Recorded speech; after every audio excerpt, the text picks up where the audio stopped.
The Canadian Army is literally just a bunch of rich French people, and that's it.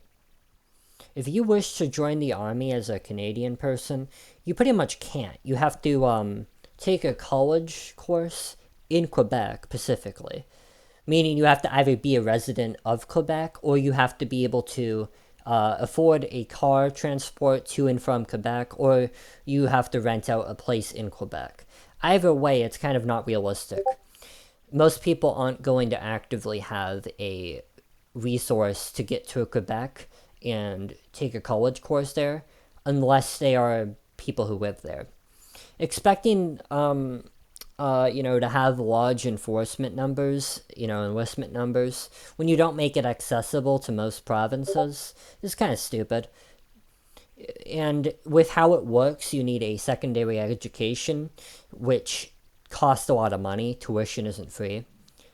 And so the Canadian Army, rather than being a fighting force of hard, hard, tough men, is a fighting force of a bunch of rich trust fund babies who are a bunch of pansies.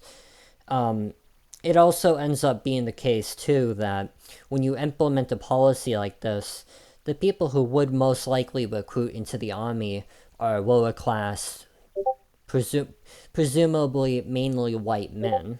The people on the downstruck of society. The lower trudges.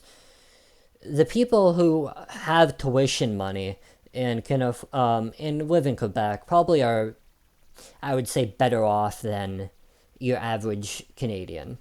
And so these people who aren't really incentivized to become army soldiers, they probably much rather, be a CEO or something. Like tuition is a lot of money. It's more than most cars, for example. And so if you have that spare money, to go to a college, you probably don't really need to go to the army. You probably can succeed at life pretty decently. The system, in the way it's run, is just entirely idiotic.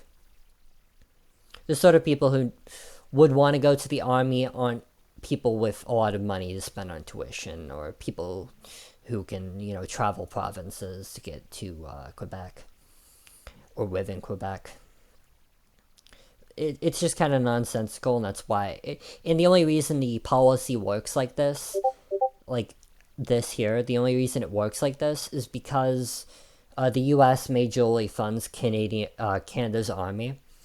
So the USA, America, they fund Canada, so Canada can kind of afford to have a very lax military policy, and they can kind of afford to only hire rich people because they don't really need to have a large army because they're subsidized largely by the U.S.